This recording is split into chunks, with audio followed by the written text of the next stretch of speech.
हमारे YouTube channel प्रवेश एक ब्रांड में आप सभी साथियों का स्वागत है। तो भाई आज देखते हैं दोस्तों, सिंधु नदी में आपको पढ़ा चुका था, आज आपको झेलम पढ़ाऊंगा और यहाँ से जो क्वेश्चन उठेंगे वो आप समझ जाएंगे, क्योंकि ये एक नोट्स है जो बहुत आसान तरीके से लिखा गया है। देखिए, इसमें कोई फर्जी बातें नहीं लिखी गई है जो आप नोट्स बनाते हैं 4 फालतू लाइन 8 फालतू लाइन, ऐसे नहीं है। केवल इसमें टॉपिक वाइज लिखा गया है और टॉपिक वाइज आपको पढ़ना है। अगर आप क्लियर करना है कोई भी परीक्षा है तो उसके लिए आपको टॉपिक वाइज ही पढ़ना होता है। क्या चीज़ें उसमें इंपॉर्टेंट है वो आपको समझनी होती है, उसके बाद में फिर पढ़ना होता है। तो इसलिए ये झेलम नदी से कुछ क्वेश्चन मैं आपके लिए लेकर आया हूँ जो आपको हेल्पफुल करते हैं। तो आइए, झेलम नदी को पढ़ने से पहले मैं आपके लिए कुछ लाइन लेकर आया हूँ। राहों में अगर बाधाएं हो तो घबराए घबराए नहीं, राहों में अगर बाधाएं हो तो घबराए नहीं, चमकता वही है जो घिसा हो। ठीक है, तो अगर आप घिसोगे अपने आप को तो भी चमकोगे। कहते हैं ना, हीरे को जितना घिसोगे उतना ही चमकेगा। तो इसलिए आपको भी घिसना है अपने आप को और खुद ब खुद चमक बाहर आ जाएगी। तो ये देखते हैं झेलम नदी को। देखिए, पहला क्वेश्चन है कि इससे एप्पल डिस्ट्रिक्ट भी कहते हैं। ये आपका होगा पहला क्वेश्चन। उसके बाद में दूसरा क्या है कि झेलम का पुराना नाम कई बार पेपर में पूछा गया है। क्या है पुराना नाम, जिसका नाम है विशिष्टा। तो ये आपको याद रखना है कि झेलम का पुराना नाम क्या है, विविष्टा। तो ये क्वेश्चन बहुत बार पेपर में पूछा गया है, इसलिए मैं आपको 2 से 3 बार इसको बता रहा हूँ। विविष्टा इसका पुराना नाम है झेलम का। उसके बाद में देखिए क्या है कि ये श्रीनगर बारामूला झेलम नदी के तट पर मिलती है। तो बारामूला झेलम नदी के तट पर मिलती है। श्रीनगर बारामूला झेलम नदी के तट पर मिलती है। उसके बाद में देखिए, अब आ जाते हैं इसका जो पेपर में पूछा जाने वाला क्वेश्चन। तो पहला देखिए, एप्पल डिस्ट्रिक्ट भी कहते हैं, पुराना नाम विविष्टा। अब देखिए उसका उद्गम कहाँ से होता है, तो इसका उद्गम होता है जम्मू और कश्मीर में। आप हमारे साथ में बने रहिएगा। अगर आप बने रहोगे तो अभी नीचे देखोगे क्या शानदार से शानदार जानकारी है चेनाब नदी के बारे में, रावी नदी के बारे में, मजा आ जाएगा आपको। उसके बाद में देखिए, उद्गम कहाँ होता है, जम्मू कश्मीर, एक ऐसा देश जिसे हम लोग जन्नत कहते हैं, वहाँ से निकलती है झेलम नदी। उसके बाद में देखिए, शेषनाग झील से निकलती है। तो अनंतनाग जिला शेषनाग झील से निकलती है। चेनाब की सहायक नदी है। मैंने आपको फिगर बताया था 5 नदियों का, जिसे पंच नदी कहते थे। उसमें से मैंने बताया था कि ये सारी नदियाँ कहाँ से जाकर मिलती हैं, चेनाब नदी में मिलती हैं। फिर चेनाब नदी की सहायक नदी बनकर कहाँ जाकर मिलती हैं, सिंधु नदी में मिलती हैं। तो पिछली क्लास में मैंने वो सारी 5 नदियाँ कैसे जुड़ी हैं, कैसे कैसे वो निकली हैं, मैंने आपको बता दिया था। इसलिए यहाँ डायरेक्ट आपको दिख रहा है कि चेनाब की सहायक नदी है। चेनाब से झंगपाक नामक स्थान पर मिलती हैं। तो यही 3 से 4 क्वेश्चन पूछता है कि झेलम नदी का उद्गम कहाँ है, जम्मू कश्मीर, इसे इसका पुराना नाम विविष्टा, इसे एप्पल डिस्ट्रिक्ट भी कहते हैं, ये चेनाब की सहायक नदी है। ये 4-5 क्वेश्चन है जो आपको निरंतर पूछे जाते हैं हर पेपरों में झेलम नदी से। अब आ जाते हैं दोस्तों, देखते हैं अगला क्या है। अगला है चेनाब नदी। जो ये 5 नदियाँ थी वो सिंधु की सहायक नदियाँ थी। तो इसलिए अब हम सिंधु की सहायक नदियों में पढ़ रहे हैं। तो सबसे ज़्यादा बड़ी थी कौन सी, चेनाब।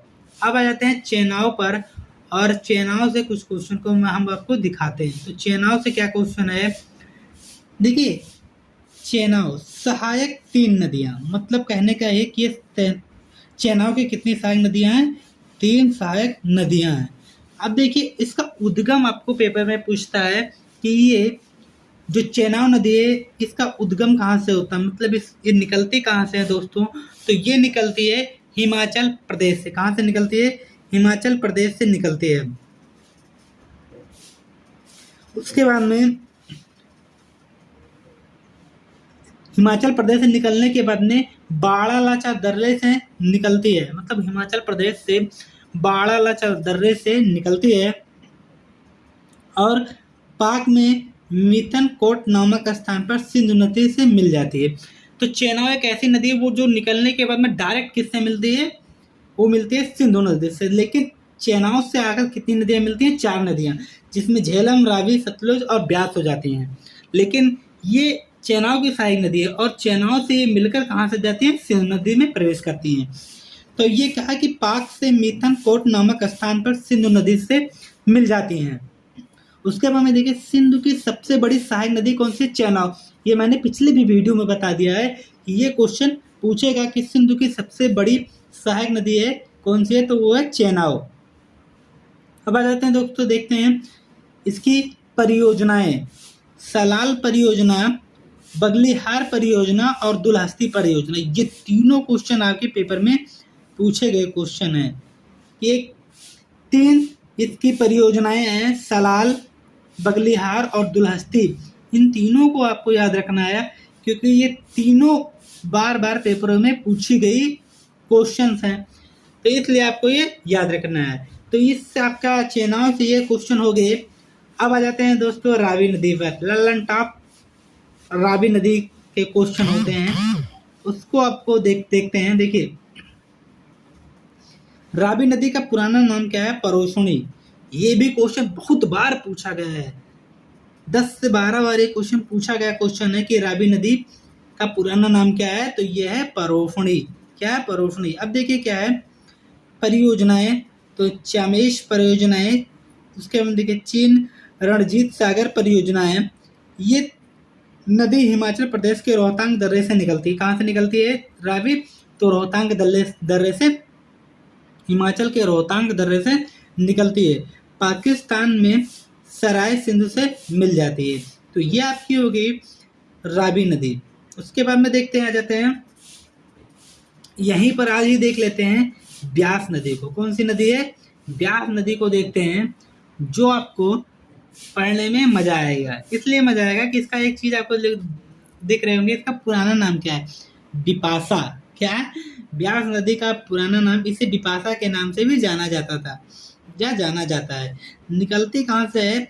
हिमाचल के ब्यास कुंड से निकलती है। मतलब आप लोग एक चीज देख रहे होंगे कि ब्यास से हिमाचल से कितनी नदियां निकल रही है। यहाँ भी देखिए रावी निकल रही थी हिमाचल से, ब्यास निकल रही है हिमाचल से, चेनाब निकल रही थी हिमाचल से। ये 3 नदियां ऐसी है जो हिमाचल से निकल रही थी।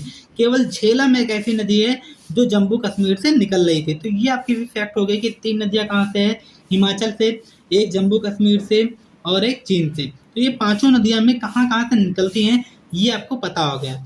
इसे बिपाशा के नाम से भी जाना जाता था। किस नाम से? बिपाशा बसु के नाम से। तो वही है, हिमाचल के ब्यास कुंड से पोंग बांध परियोजना ये बनाती हैं। उसके बाद में देखिए ये दिख रहा है आपको हिमाचल प्रदेश ऐसा दिख रहा है, यहाँ से प्रवेश करती हैं ब्यास कुंड झील और ऐसे आते हुए सतलुज में मिलते हैं। और यहाँ क्या बनाती हैं? एक बांध बनाती हैं हरिके बांध, और ये पंजाब के सतलुज से मिलते हैं। और यहाँ देखिए पॉइंट बनाती है इंदिरा गांधी नहर, भारत में सबसे बड़ी नहर है, तो वो यहाँ बनाती है इंदिरा पॉइंट। तो ये रही आपकी ब्यास नदी से क्वेश्चन। इसका नाम क्या है? बिपाशा। उसके पहले आप लोगों ने क्या पढ़ा? रावी नदी को पढ़ा, जिसका पुराना नाम क्या था? परोसनी। इसकी परियोजनाएं पूरी कहाँ से निकलती हैं ये पढ़ा आप लोगों ने। इसके पहले चेनाब, झेलम, ये चारों नदियां आपने यहाँ पढ़ ली। कहाँ से कौन सी नदी निकलती है? तो ये 4 नदी मैंने आपको 10 मिनट में पढ़ा दिया, मतलब 2 से 3 ढाई मिनट की एक नदी में अगर आपको लग रहे हैं, क्योंकि यहाँ आपको फैक्ट मिलता है दोस्तों। जब आप फैक्ट पढ़ते हो कि क्या चीज़ें पेपर में पूछी जा रही है, तो आप पेपर में बेहतर कर पाते हो। तो इसलिए इन सब सारी चीज़ों को आपको जानने के लिए हमारे चैनल पर लगातार जुड़े रहिएगा। क्लास कैसे लग रही है दोस्तों कमेंट बॉक्स में ज़रूर बताया कीजिए। और हाँ, तो आप जो बच्चे नए जुड़ते हैं वो चैनल को प्लीज़ सब्सक्राइब कर लें, बेल आइकन को प्रेस कर दें, जिससे ऐसी क्लास आपको मिलती रहे। फिर मैं आपको एक लाइन आपके लिए जाते जाते कहूँगा, अगर आप आराम की ज़िंदगी चाहते हैं तो आपको थोड़ी परेशानी तो उठानी ही पड़ेगी। तो वही हाल है दोस्तों, अगर आप आराम की ज़िंदगी चाहते हैं तो थोड़ी परेशानी उठानी पड़ेगी। तो आज अगर आप परेशानी उठा लोगे तो आगे मौज करोगे। तो फिर हम आपको मिलते हैं अगली क्लास में अगले टॉपिक के साथ में। मैंने आपको 5 नदियाँ जो आपको पेपर में बार बार घुमा घुमा कर क्वेश्चन पूछता है वो मैंने आपको बता दिया है। उम्मीद है कि वनडे एग्जाम में इससे बाहर क्वेश्चन नहीं जाएगा आपके लिए। तो आप लोग इन 5 नदियों को ध्यान से पढ़िएगा, उनके उद्गम को पढ़िएगा, इनका पुराना नाम पढ़िएगा। सिंधु की लंबाई जो मैंने बताई थी 2880 किलोमीटर वो पढ़िएगा। भारत में सिंधु की लंबाई 1100 मीटर वो पढ़िएगा। इन 5 नदियों को क्या कहा जाता था? पंच नदी। ये चीज़ें आप लोग पढ़िएगा। ये किसकी सहायक नदी है, कहाँ से निकली है, ये पढ़िएगा। इन सब सारी चीज़ों को आप याद कर रहोगे तो आपका कॉन्फिडेंस भी बढ़ेगा और आपको अच्छी जानकारी हो जाएगी नदियों के बारे में। तो फिर हम आपको मिलेंगे दोस्तों, तब तक के लिए जय हिंद।